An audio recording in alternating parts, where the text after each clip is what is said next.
Hello students,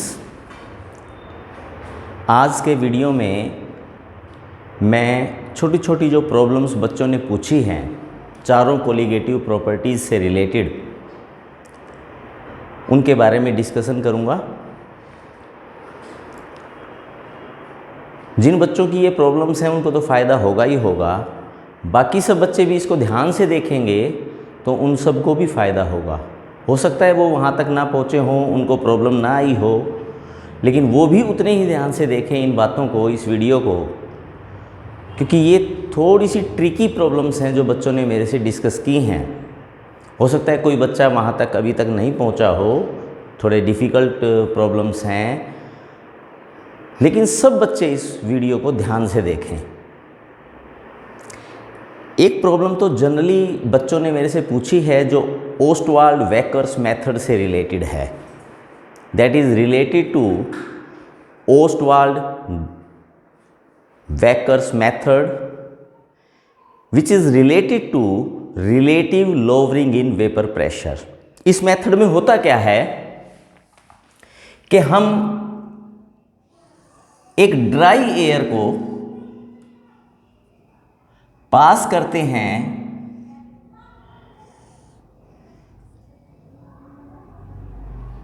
through the solution. This container contains solution, means both solute and solvent. Then the air from this container is allowed to pass through another container which contains pure solvent.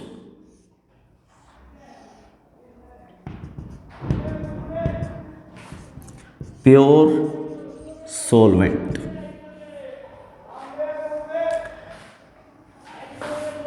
Finally, the air is allowed to pass through calcium chloride, anhydrous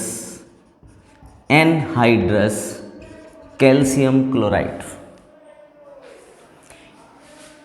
Dry air is passed through the solution and then through the solvent and finally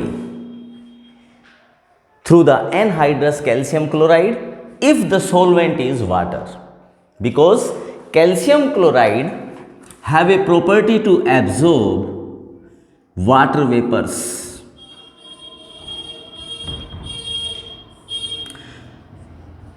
This method of determining the molecular mass is known as Ostwald-Weyer's method. What happens in this method? When a dry air is passed over the solution, of course solution will form vapors.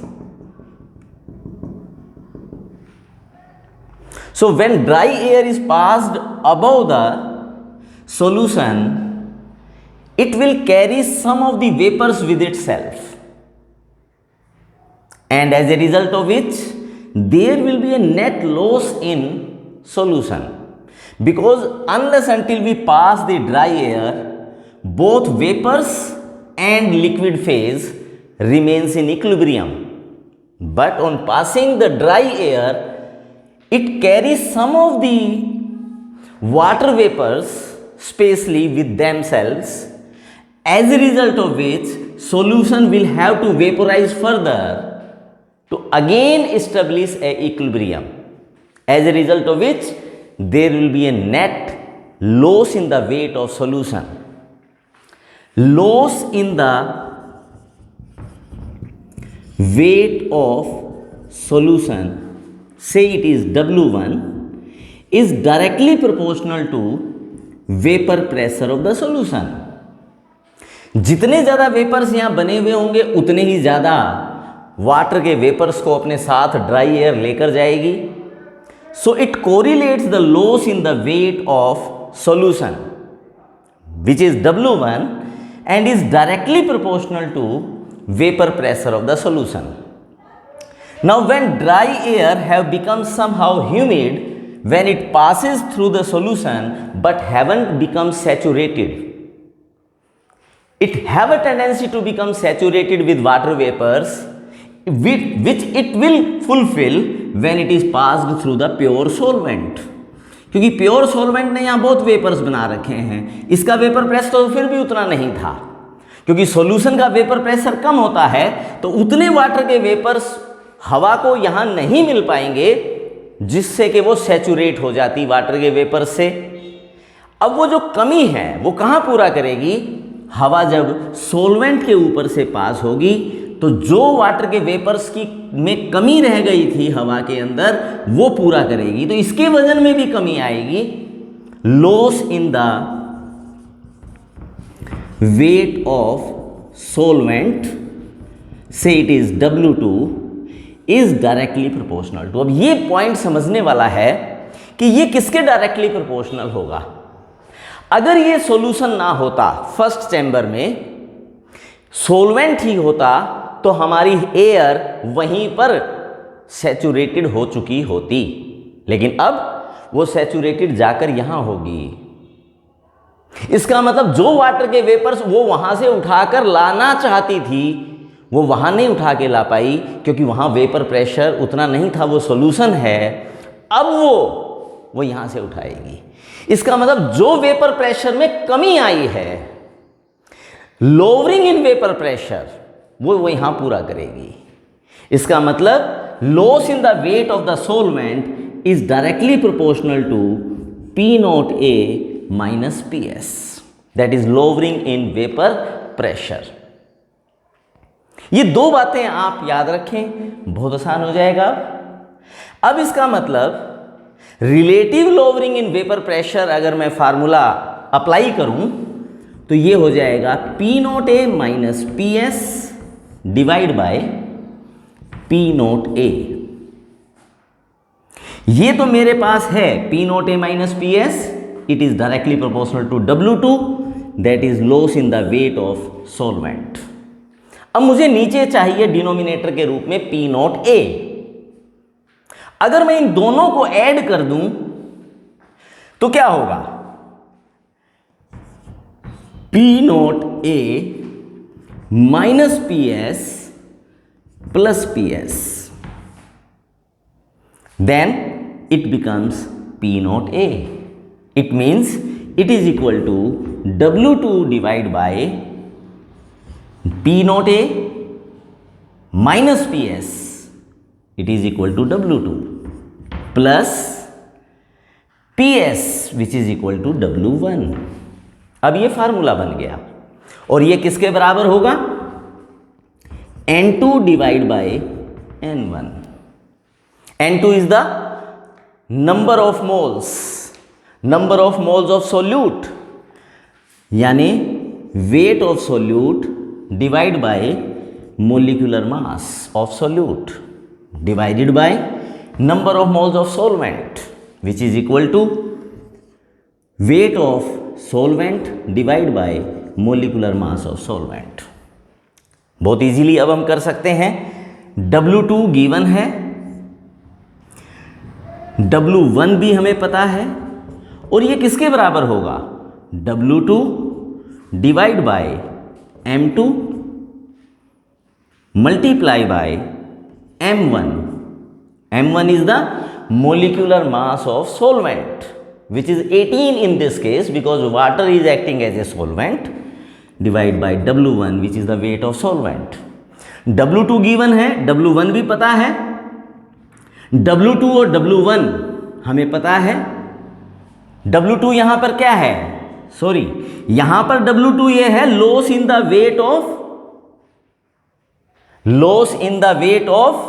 W2 is the loss in the weight of solvent. आप इसमें confuse मत हो जाना, मैं इसको change कर रहा हूं। It is equal to WB, it is equal to WA, it is the molecular mass of solute and this is the molecular mass of solvent. अब कंफ्यूजन नहीं रहेगा। W2 क्या है? It is the loss in the weight of solvent. W1 क्या है? Loss in the weight of solution. Both are given. Weight of the solute, this is our weight of solute, this is our weight of solvent, molecular mass of solvent, so we can calculate easily the molecular mass of solute.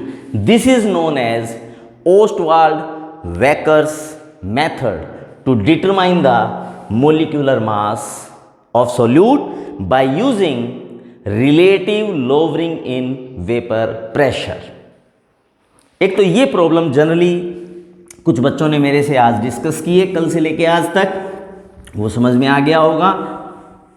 एक दो बातें और मुझे करनी है आपसे।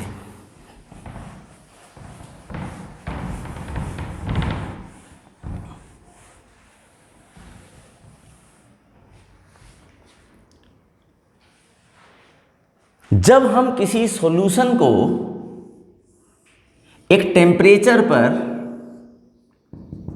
Heat करते हैं एट ए कांस्टेंट टेम्परेचर, तो इसके वेपर्स बनेंगे। यहां पर ए बी और बी भी है और दोनों वोलाटाइल हैं, तो यहां पर ए के भी वेपर्स बनेंगे और बी के भी वेपर्स बनेंगे। ये मेरा वेपर फेज है और ये मेरा लिक्विड फेज है।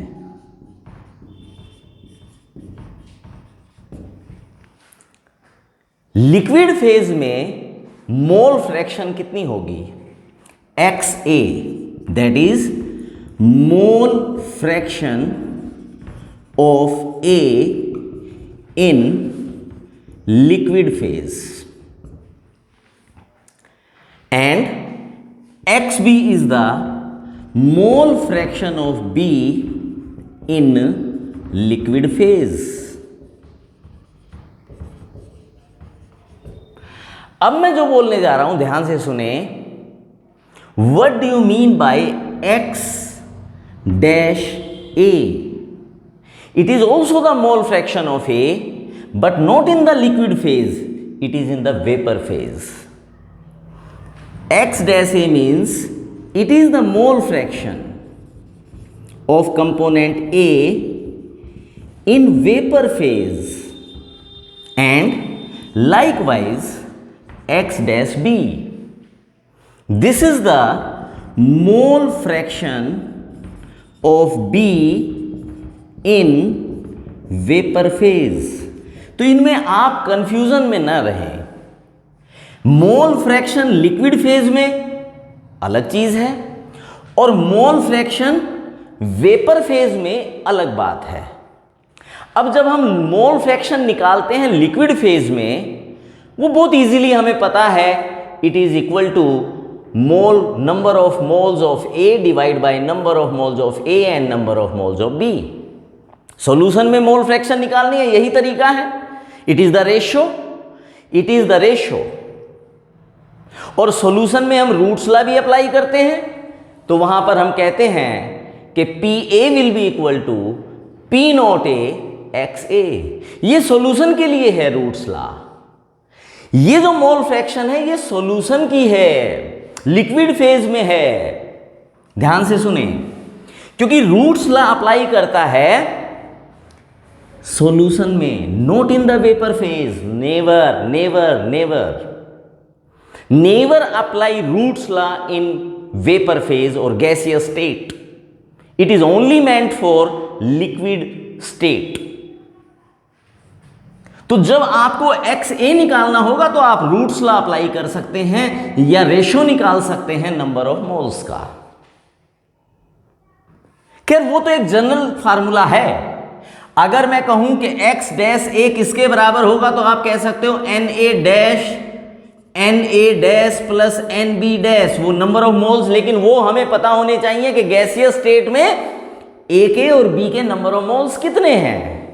जनरली वो गिवन नहीं होते, इसलिए मैं अवॉइड कर रहा हूं कि X डैश A को आप कंफ्यूज मत करें XA के साथ। जब भी हमें सॉल्यूशन में मोल फ्रैक्शन निकालना है तो हम दोनों में से कोई भी तरीका यूज कर सकते हैं। रूट्स लॉ XA पता लगाना है, PA vapour pressure of A हमें पता होना चाहिए, divide by P not A हम कह सकते हैं। लेकिन मैं अब जो बताने जा रहा हूं कि अगर हमें मोल फ्रैक्शन निकालनी हो किसी भी कंपोनेंट की वेपर फेज में, देन व्हाट टू डू? अब आप बात याद करें 11th class gaseous state, Dalton's law, Dalton's law of partial pressure. और उसमें एक डेरिवेशन आया था कि किसी भी गैस का, से it is ammonia, partial pressure अगर हमें निकालना है तो वो बराबर होगा P total into mole fraction of ammonia. ये डाल्टन्स लॉ 11th क्लास का एक बार आप जाकर देखें, उसमें डेरिवेशन था कि किसी भी गैस का partial pressure total vapour pressure multiply by mole fraction of that gas, it is Dalton's law of partial pressure. इसका अर्थ क्या हुआ कि जब मैं वेपर फेज में मोल फ्रैक्शन निकालने जाऊंगा, यानी x डैश ए या x डैश बी, तो मुझे याद आना चाहिए Dalton's law of partial pressure. और वो किसके बराबर हो जाएगा? P total multiply by x dash A will be equal to partial pressure of A. यानी x डैश ए किसके बराबर होगा? Partial pressure of A divide by P total. और इसी प्रकार से x डैश बी किसके बराबर हो जाएगा? P B divide by P total. और पी ए किसके बराबर होता है रूट्स लॉ के अनुसार? P naught A X A divide by P total. ये एक्स ए है सॉल्यूशन में, और ये एक्स डैश ए क्या है? Mole fraction of A in vapour phase. In the same manner, you can determine the mole fraction of any component by using Dalton's law, not by using Roots law. Is it clear? आगे देखते हैं।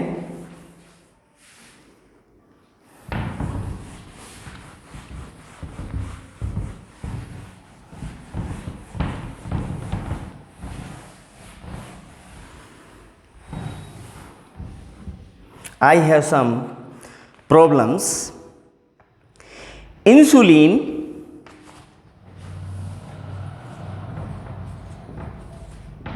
having general formula C2H10O5N is dissolved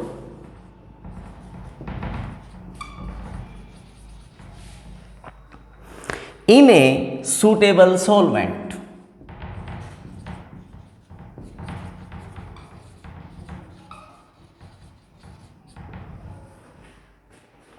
And the osmotic pressure, which is denoted by pi, of solution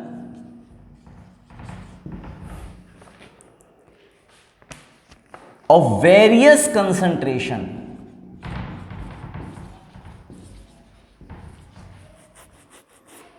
is given in gram per centimeter cube, is measured at 20 degrees Celsius. The slope of the plot,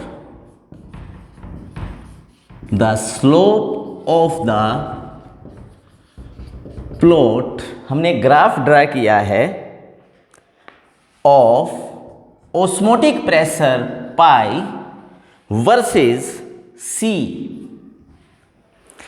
is found to be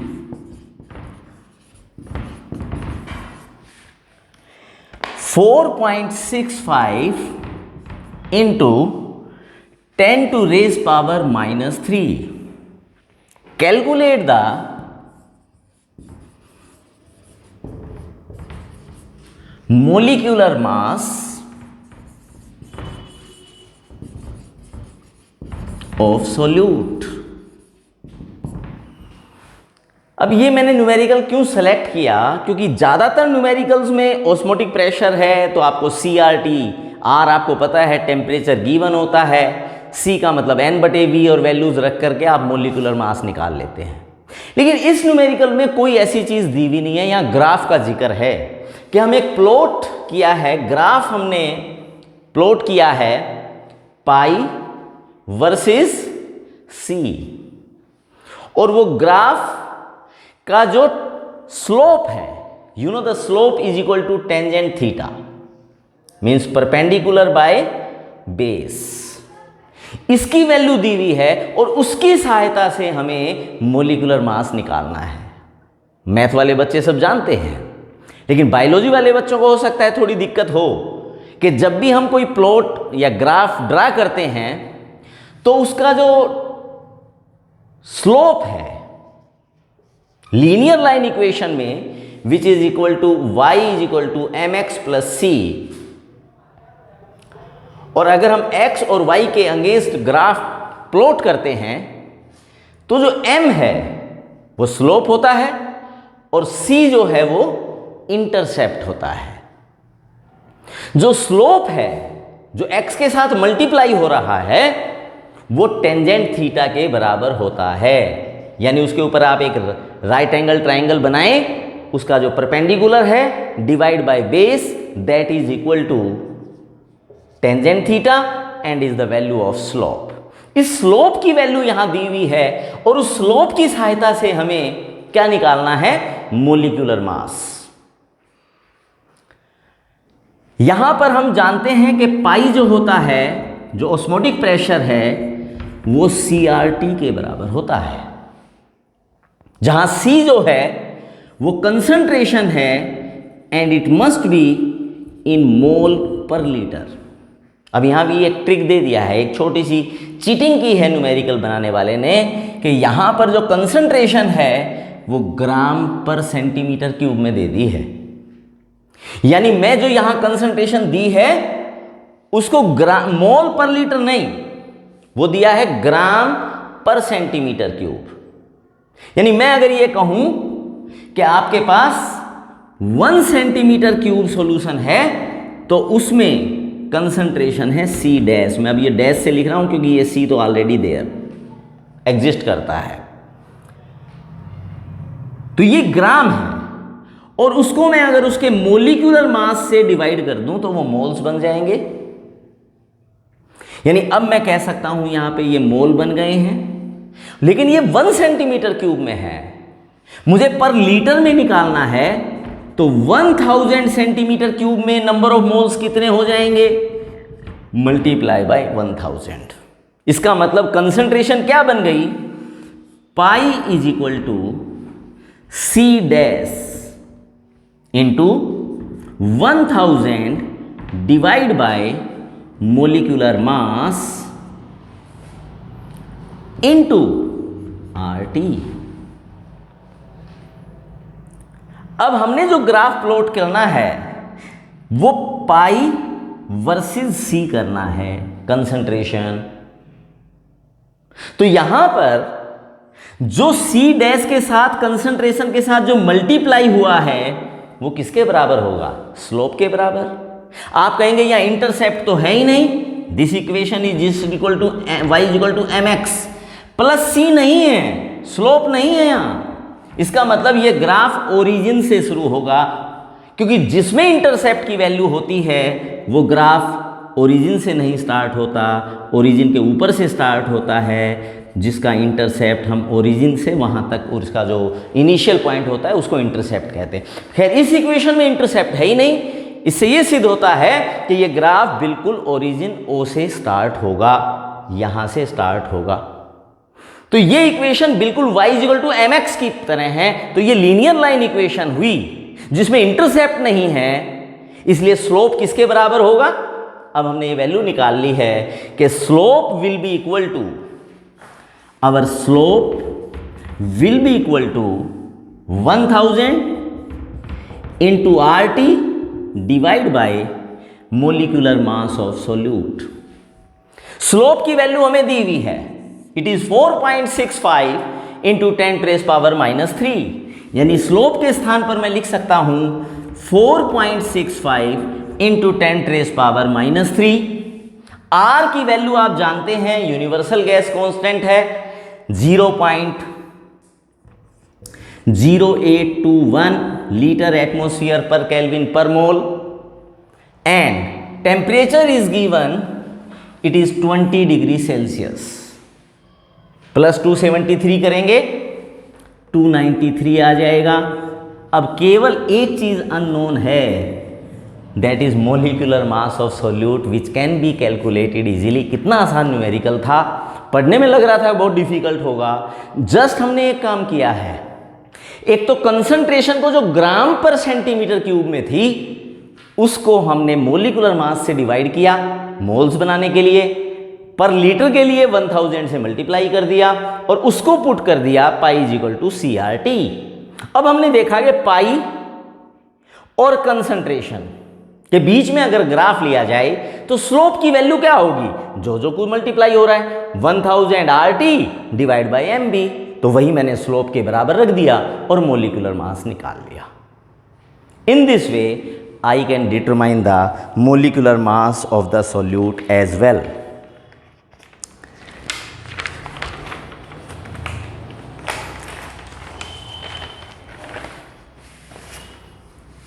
कुछ बच्चों ने last 2-3 दिनों में मेरे से जो problems पूछी हैं उनमें वो शिकायत करते हैं जी हमारा आंसर नहीं मैच हो रहा है, हम सॉल्यूशन को डाइल्यूट माने या ना माने। तो मैंने आपको प्रीवियस वीडियोस में भी ये बात बताई है कि generally if the solution is having lesser concentration than 5% you can neglect N2 from denominator, लेकिन अगर 5% से हायर कंसंट्रेशन है तो आप N2 को नीचे से नेग्लेक्ट, डिनोमिनेटर से नेग्लेक्ट नहीं कर सकते। कुछ बुक्स में किया है, फिर आंसर आपका मैच कैसे होगा। अगर किसी कंपाउंड को 20 ग्राम सोल्यूट को डिसॉल्व कर दिया है 100 ग्राम सॉल्वेंट में, किसी भी तरीके से ये सॉल्यूशन डाइल्यूट नहीं हो सकता। ये 5% से अबव कंसंट्रेशन है, लेकिन बुक में अगर उसमें ऐसे इस तरह से सोल्व किया है तो ठीक है, उन्होंने वो कर दिया है। लेकिन आपको तो मैंने एक फार्मूला बताया है, आप हमेशा उसी फार्मूले का यूज करें, चाहे आपका सॉल्यूशन डाइल्यूट हो या ना हो। आप हमेशा P0A minus PS divide by PS is equal to N2 divide by N1। अब ये इसमें कोई एम्बिग्यूटी नहीं है, आपका सॉल्यूशन डाइल्यूट हो या ना हो, ये जो आंसर देगा वो आंसर बिल्कुल एक्यूरेट होगा। क्योंकि देखो ये एक एक्सपेरिमेंटल कंसेप्ट है, हम लैब में जाकर के किसी भी अननोन कंपाउंड का मोलिकुलर मास निकालने जैसा है। जब भी कोई साइंटिस्ट नया कंपाउंड बनाता है तो उसको मोलिकुलर मास पता लगाने के लिए either one of the colligative properties use करनी पड़ेंगी। वो एक्यूरेट ही आएगा ये जरूरी नहीं है। तो एक तो आप ये कहते हो कि हमारा आंसर गलत आया, वो गलत नहीं है, लेस एक्यूरेट हो सकता है। तो इसमें आपका तरीका अगर सही है तो मेरे लिए वो न्यूमेरिकल गलत नहीं है। इट मे बी गलत क्या होगा, जब आप फार्मूला ही गलत अप्लाई करें वो चीज गलत हो सकती है। जब आपने भी वही फार्मूला अप्लाई किया, बुक ने भी वही फार्मूला अप्लाई किया, आंसर में डेसिमल में अंतर आ गया, तो वो लेस एक्यूरेट कहला सकता है, गलत नहीं है हो सकता है। आप हमेशा इसी फार्मूले को यूज करें, फिर आंसर में अगर कोई अंतर आता भी है तो इट हार्डली मैटर्स। हम यहाँ P0A की बजाय PS ही रखेंगे। और फिर हम, क्योंकि हमने ये नहीं माना इस फार्मूले को डिराइव करते वक्त कि हमारा सॉल्यूशन डाइल्यूट है या नहीं है, ये दोनों के लिए लागू होगा। Either your solution is dilute or not dilute. Don't be worried about your matching the answers from book. आप इसी फार्मूले को यूज करें। एक क्लेसियस क्लैपेरॉन इक्वेशन के बारे में डेरिवेशन अगले चैप्टर्स में आएगा, वो भी आप याद कर लें कि किसी भी सॉल्यूशन का या सोलवेंट का, रादर देन सोलवेंट का मैं कहूंगा, अगर वेपर प्रेशर दिया हुआ है एट टेम्परेचर T1 और हमसे पूछा हुआ है कि T2 पर उसका वेपर प्रेशर कितना होगा। Given T2 is greater than T1। आपको एक टेम्परेचर पर वेपर प्रेशर दिया हुआ है किसी भी लिक्विड का, और दूसरे टेम्परेचर पर, बढ़े हुए टेम्परेचर पर वेपर प्रेशर पूछा हुआ है। तो आप एक Clausius Clapeyron equation is a very famous equation, 11th में भी कहीं ना कहीं पढ़ी होगी, नहीं तो 12th में आगे भी इसका डेरिवेशन आएगा। log base 10 P2 by P1 is equal to delta H of fusion divide by 2.303 R into T1 multiply by T2, T2 minus T1। और ये हमने मानकर चलना है कि जो हायर टेम्परेचर होगा वो T2 होगा और लोअर टेम्परेचर होगा वो T1 होगा। इनमें से P1 हमें दिया हुआ है delta H of fusion vaporisation rather than enthalpy of vaporisation, यानी एक मोल को वेपोराइज करने के लिए कितनी हीट चाहिए वो भी गिवन होगी। R 0.0821 लीटर एटमॉस्फेयर, लेकिन यहां पर एंथैल्पी हम यूज कर रहे हैं तो R की वैल्यू क्या रहेगी 8.314 जूल पर केल्विन पर मोल, क्योंकि यहां एंथैल्पी 0 पे जूल में है तो यहां पे भी आप R की वैल्यू जूल में रखेंगे। अगर ये कैलोरी में है तो R की वैल्यू 2.0 कैलोरी पर केल्विन पर मोल। तो R की वैल्यू को पुट करते वक्त थोड़ा सावधान रहे। T2 हायर टेम्परेचर है, T1 स्मॉलर टेम्परेचर है, तो आप vapour pressure of any liquid easily determine कर सकते हैं। एक इस इक्वेशन का भी मुझे जिक्र करना था। और छोटी छोटी बातें हैं, आप और भी प्रॉब्लम्स मेरे से पूछते रहें, क्योंकि next video will be the last video of this chapter. अभी जितने भी प्रॉब्लम्स आ रही हैं उनको आने दीजिए और मेरे साथ शेयर करते रहिए। जब ये मेरे ख्याल में मैक्सिमम कल या परसों तक ये चैप्टर हमारा पूरा हो जाएगा, उसके बाद मुझे क्या करना है, आपकी क्या इच्छाएं हैं। कुछ बच्चों ने सॉलिड स्टेट के बारे में भी मेरे से कहा है। अभी सिचुएशन अभी इतना क्लियर नहीं है whether it will be in the syllabus of state board और इन दी CBSE सिलेबस, तो वो मैं अभी इसीलिए थोड़ा उसको छोड़कर चल रहा था। बाकी अगर ज़रूरत होगी तो उसको भी आगे डिस्कस कर लेंगे। कमेंट सेक्शन में आकर के मुझे ज़रूर बताएं कि सॉल्यूशन के बाद आप कौन सा टॉपिक करना चाहेंगे। Thank you.